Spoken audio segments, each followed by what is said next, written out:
Google Pixel 4a 5G. Tahun lalu 2022 itu harganya di sekitar 4 jutaan dan sekarang harganya hanya 2 juta aja. Turunnya lumayan signifikan. Apakah masih worth it dibeli? Yuk, mari kita langsung aja review si Google Pixel 4a 5G di tahun 2023. Let's go!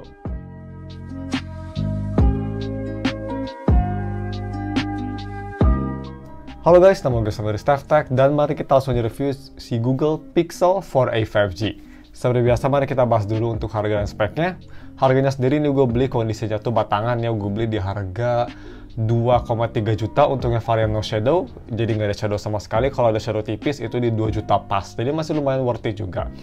Seperti biasa, kalau bisa kalian mau beli HP ini, gue bakal taruh linknya di deskripsi. Dan juga kalau bisa kalian ingin wallpaper ini, disclaimer ini wallpapernya linknya agak sedikit NSFW, jadi hati-hati. Gue bakal taruh link wallpaper juga di deskripsi ya.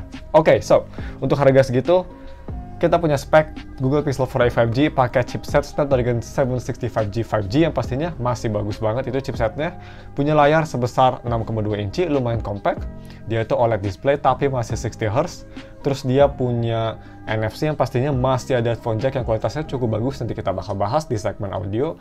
Dan juga punya baterai sebesar 3880 mAh baterai ya. Itu bisa fast charging yang pastinya. Moving on, selanjutnya untuk desain dan displaynya. Pertama untuk desain dan build ya kita bahas. Desain sendiri menurut gue ini sangat simple ya. Khas Pixel zaman sebelum Pixel 6. Ini desainnya memang mirip banget kayak Pixel 5, Pixel 5a atau Pixel 4a. Itu mirip banget yang pastinya.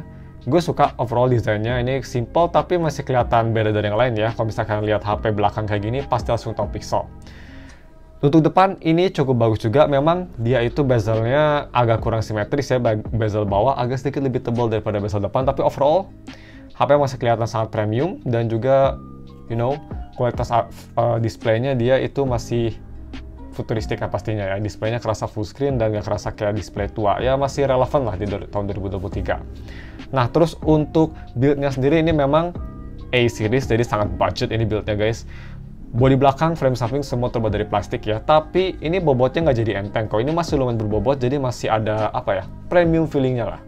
Dan untuk one-handed usage, HP ini pastinya enak banget ya. 6,2 inci seperti gue bilang di video-video HP lain yang 6,2 inci. Menurut gue size paling perfect untuk one-handed usage di tahun 2023. Masih enak sarut tangan, tapi juga kalau nonton masih kelihatan cukup besar, nggak kecil-kecil banget. Untuk display quality-nya sendiri, ini gue bisa bilang display quality-nya sangat-sangat bagus ya. Di harga 2 jutaan menurut gue ini sangat bagus. Kalau misalnya mau dibanding sama LG V60 yang harganya mirip-mirip, memang LG V60 lebih bagus, tapi ini juga menurut gue cukup oke lah. Nggak beda jauh banget. Dia punya layar OLED yang punya warna yang cukup vibrant, dengan detail yang sharp, yang pastinya film angle yang bagus, dan overall gambar kelihatan jernih dan enak dilihat. Untuk visibilitas di bawah sinar matahari bisa kita lihat, gua tes di Batu Nunggal itu jam 3 sore dan mataharinya cukup terik ya, itu terik banget, gak ada awan sama sekali, hanya dikit. Dan HP masih bisa mempertahankan brightness-nya cukup terang kok, surprisingly, dan masih usable. Gambarnya juga bisa kita lihat gak gelap-gelap banget. Jadi ya, masih lumayan oke menurut gue ini untuk visibilitas di bawah sinar mataharinya. Lumayan impresif, lebih baik daripada LG V60 by the way. Oh ya, di video kali ini kita bakal ngebandingin dikit-dikit sama LG V60 ya, karena itu HP limbah lainnya yang harganya mirip menurut gue. Selanjutnya, kita bahas untuk keyboard haptic. Keyboard haptic yang pasti di HP ini, seperti HP Google lainnya, hapticnya benar-benar mantep banget ya. Enak banget buat ngetik keyboard, dan yang pastinya Google menurut gue nomor 1 untuk masalah haptic. Pas banget lah. Dan untuk sensitivitas, nggak ada masalah sama sekali. Layar 60Hz pun, ini layar masih sangat sensitif dan responsif. Nice. Next, kita bahas untuk si audio quality. Pertama kita bahas audio quality speakernya. Speakernya sendiri dia itu sebenarnya dual speaker, ada di bawah sama ada di earpiece seperti speaker HP zaman sekarang ya pastinya. Dan kualitasnya cukup oke, tapi menurut gue nothing special. Kalau misal mau dibandingin sama LG V60 sih, gue lebih prefer sedikit LG V60. Dia punya suara yang lebih ke arah balance, agak sedikit bright, jadi vokal cewek masih oke, tapi kalau misalnya di full volume agak sedikit cempreng menurut gue. Dengan bass yang cukup balance, overall sound-nya cukup luas, quality cukup bagus, dan untuk full volume-nya juga ini bisa cukup keras dengan minimum distorsi. Cuma itu aja, kalau misalnya ngedengerin suara yang agak tinggi, agak sedikit kurang enak lah menurut gue. By the way, ini dia speaker testnya, tapi sebelum kita masuk ke speaker testnya, gue mau bahas bentar untuk headphone jack-nya. So, untuk headphone jacknya, yang pastinya ada, ini menurut gue fitur terbaik di harga 2 jutaan ya. Jadi di harga 2 juta, LG V60 ada headphone jack, Pixel 4a 5G juga masih ada headphone jack. Sangat komplit yang pastinya. Tapi memang kalau misalnya mau dibandingin sama LG V60, ini kualitasnya jauh lebih jelek lah. Pertama, amplifiernya memang ini kurang keras. Jadi bisa kita lihat di B-roll itu gue harus di volume 65% pakai Truth Ear Zero Red IM yang gak cukup berat biar bisa keras banget. Biasanya itu di 50% udah cukup keras tuh dia. Amplifier agak kurang bagus, tapi at least dia untuk kualitas decknya sendiri atau kualitas audionya sendiri cukup bagus menurut gue. Pakai Project Red, itu dia punya suara yang lebih ke arah warm, sedikit warm lah. Balance tapi sedikit warm. HP ini bisa mempertahankan sound signature tersebut dan ngeboost sedikit untuk bassnya lah. Tapi masih bisa mempertahankan suaranya enak. Vokal masih jernih, clarity masih bagus, mid-range juga masih kedengeran banget khas Project Red kalau misalkan pernah pakai ya. Dan overall suara masih enak didengar kok. Cuma itu aja sih. Kalau bisa dibandingin dengan LG V60 yang pastinya untuk para audiophile ya, jauh lebih bagus di HP tersebut. Volume step lebih banyak, lebih keras, dan suara lebih oke. Untuk speakernya, tadi kita balik lagi aja. Ini dia tesnya ya, gue rekomend kalau pakai headphone bisa ngedengerin lebih detail. Check it out.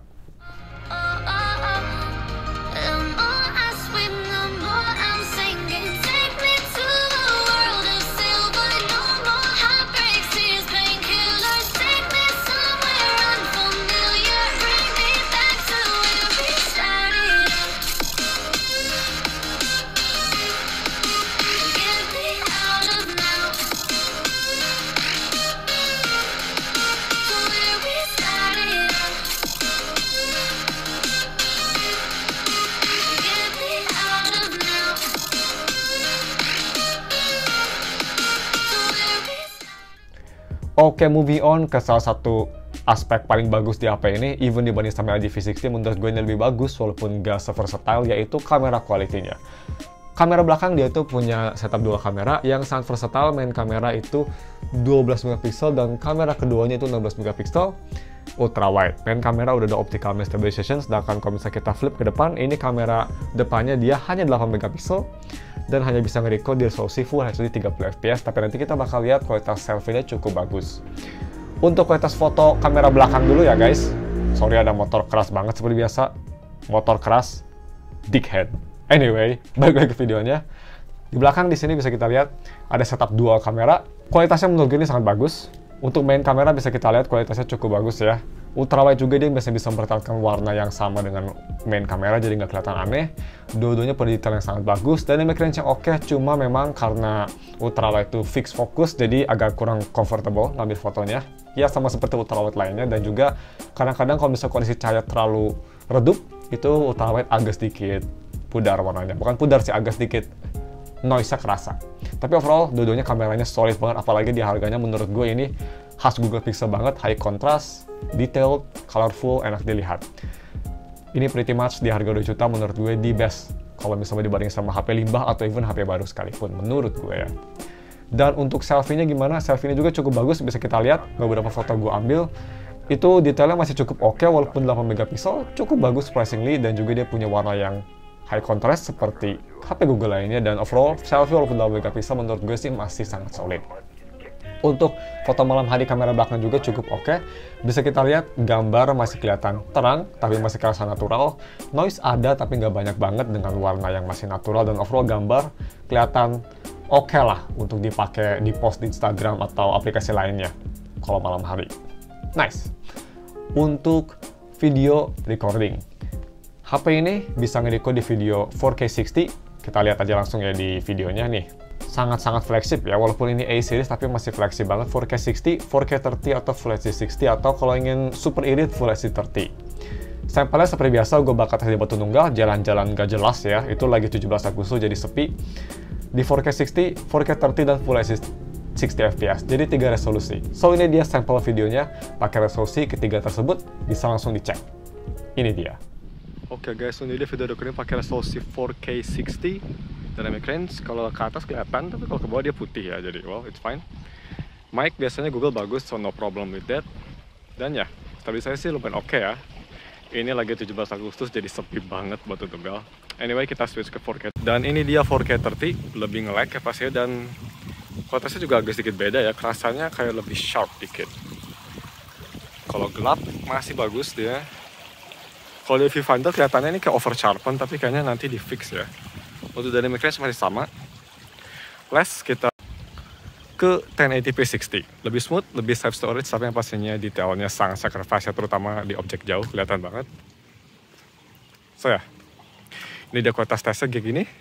Mari kita langsung aja moving on ke si gaming performance. Oke, bisa kita lihat ya tadi, kualitas foto dan videonya menurut gue nih HP di best sih untuk harganya.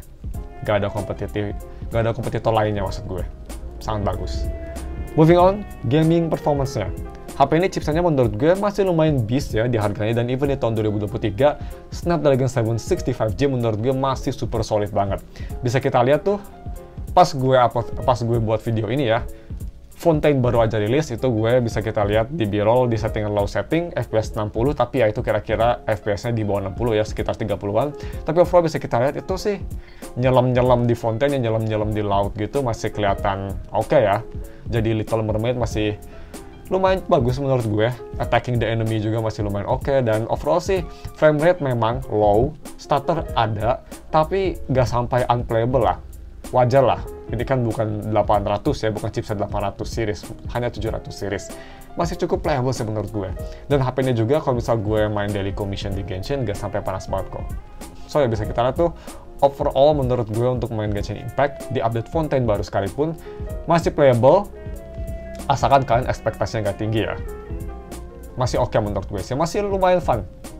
Dan untuk selanjutnya, main Bandori atau main game Rhythm, ini HP yang pastinya di best phone untuk Android sih. Sampai sekarang pun Sony sama Google menurut gue HP terbaik untuk main game-game rhythm kayak Project Sekai atau Bandori. Bisa kita lihat gue main Bandori itu di difficulty ya tinggi, tapi nggak tinggi banget lah ya. Lagunya sih itu tinggi, tapi sebenarnya nggak tinggi-tinggi banget. Itu sekitar difficulty 2-3 kalau di Bandori. Bisa dimainin dengan cukup lancar, dan juga bisa kita lihat gue bisa full combo tanpa ada masalah. So ya, untuk game performance menurut gue, main game berat sekalipun menurut gue masih oke, walaupun not the best dan agak banyak stutter, tapi masih enjoyable. Untuk main game medium masih bagus, dan untuk main game rhythm ini yang terbaik menurut gue, sama seperti HP Google lain yang gue review. Selanjutnya mari kita bahas untuk UI experience-nya. Ini yang pastinya salah satu strong point kalau misalnya mau dibandingin sama LG V60 ya. LG V60 memang menang jauh untuk main game, tapi untuk masalah software, Pixel is the best. V60 hanya berhenti di Android 10 untuk SoftBank dan hanya di Android 12 untuk Verizon version. Di Pixel 4a 5G, ini supportnya berhenti di Android 14 ya. Jadi ya tahun ini udah selesai sebenarnya. Security juga udah selesai, tapi at least selesainya di versi paling baru, dan untuk harga 2 juta sih dapat Android 14 dan speknya kayak gini, worth it banget ya. Cuma ada satu kelemahan nanti kita bakal bahas, sama seperti HP limbah lainnya. Bisa kita lihat, untuk sekarang Android-nya masih Android 13, tapi HP ini bakal dapat Android 14 sebagai penutup terakhir lah. Oke, gimana day-to-day performance-nya? Berkat 765G, ini performance-nya masih solid banget. Dipakai untuk hari-hari, kayak misal buka aplikasi, navigasi aplikasi yang lumayan berat, kayak Tokopedia, atau Pixiv, Discord, masih cukup smooth, sangat smooth banget. Multitasking nggak ada masalah, dan overall performance menurut gue sangat solid, dan yang pastinya sangat optimisasi khas Pixel experience. Ya ini berkat 765G juga, HP-nya nggak cepet panas ya, nggak kayak di Pixel 4 atau di Pixel 6, yang panas tanpa ada alasan sekalipun. Ini HP overall cukup dingin dan enak dipakai. Dan untuk DRM Info sendiri, kalau misalnya penasaran, DRM Info yang pastinya karena dia bukan HP Cina ROM, White Final 1, dan sudah support HDR10 plus White Color Gamut. Nice.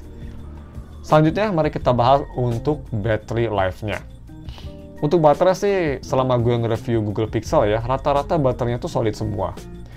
Hanya ada beberapa Google Pixel yang menurut gue baterainya agak sedikit mediocre, kayak Google Pixel 4 dan 4 XL yang menurut gue itu HP yang baterainya buruk banget ya. Even kalau gue beli di toko yang baterainya masih sehat sekalipun atau ganti baterai sekalipun, Pixel 4 memang dia itu natural habitatnya ngedrain baterai. Dia itu memang kelemahan besar pas rilis juga sih ya, sekarang apalagi makin parah. Di Pixel 4a 5G, dia nge-share sama-sama 4 series, tapi gue bisa bilang Pixel 4a 5G ini jauh lebih tahan. Ini baterainya pasti udah sedikit berumur, Tapi ini masih bisa kuat banget kok untuk satu hari, dan pemakaian gue yang sedikit medium tapi lebih ke light usage, nonton YouTube, sosial media, dan sedikit ngambil foto, ini HP masih bisa bertahan satu hari dengan SOT sekitar 6 jam 47 menit kalau nggak salah, dengan sisa baterai 15%. Jadi menurut gue ini battery life-nya masih impresif banget loh. Ya memang dari dulu tuh Google kalau ngerilis versi A ya, mau 3A, 4A, 5A, 6A, 7A, baterai itu selalu prioritas, selalu yang terbaik. Jadi di HP ini juga nggak ada masalah, baterai super solid. Kalau bisa dibanding sama LG V60, yang HP-nya mirip, atau Sony Xperia One Mark II, ini HP menurut gue mirip-mirip kayak LG V60 baterainya, tapi masih lebih bagus di V60. Next, kita bahas untuk kelemahannya sebelum kita tutup video ini. Kelemahan HP ini sebenarnya menurut gue sih nggak ada. Karena kalau misalnya kita ngelihat kompetitor lainnya, di limbah-limbah lainnya seperti Sony Xperia Mark I, atau Mark II maksud gue, atau LG V60, atau Samsung Galaxy S10, sebenarnya nggak ada yang signifikan bedanya. Dan menurut gue, kalau misalnya gue suruh pilih antara HP ketiga tersebut, V60, S10, Mark I, atau 4A, 4 HP tersebut, gue sih lebih pilih ini. Karena softwarenya dan juga overall gue lebih suka Google. Cuma memang ada kelemahan dari HP ini yang menurut gue sama seperti HP-HP limbah lainnya ada, yaitu sinyalnya. Sinyalnya untuk HP ini yang pasti gue pakai rewrite emailnya, jadi gak boleh reset pabrik, tapi update software boleh. Kalau misalnya reset, bakal keblok emailnya. Ini pakai bootloader gitu-gitu lah ya, dia kayak di root gitu, HP-nya jadi bisa kayak gitu kalau nggak salah. Dan ini memang drawback, gue nggak tahu apakah ini bisa keblok. Selama gue pakai HP rewrite sih, gue nggak pernah keblok emailnya, mudah-mudahan nggak pernah keblok ya. Tapi yang pastinya mau itu rewrite, ke daftar ke Kemenperin atau bea cukai, kalau misalnya ini HP benar-benar memang gak resmi atau gak masuk dari airplane, gak masuk dari pesawat karena daftar sendiri, dan ini limbah, yang pastinya kalau pakai cara tidak resmi, ini HP bakal ada rawan blok, seperti HP limbah lainnya. Jadi ya, kelemahan sih cuma itu aja, dan yang pastinya kelemahan ini bisa ditaruh di semua HP Jepang, limbah Jepang atau limbah-limbah lainnya ya, yang gak resmi masuk. Atau gak resmi didaftarin ke bea cukai. Sama aja sih sebenarnya. Selain itu sih ini HP menurut gue, kalau misalnya kita nggak ngeliat sinyal, nggak ada kelemahan sama sekali. Flawless sih, bagus. Ya mungkin dari build, tapi menurut gue sih ini HP flawless ya. Kelemahannya sih nggak ada sama sekali signifikan. Mungkin dari chipset bisa kita bilang, chipsetnya memang ini bukan yang terbaik, tapi sih ini menurut gue plus point, baterainya jadi lebih awet dan nggak cepet panas. Itu tergantung perspektif orang aja, menurut gue itu bukan kelemahan.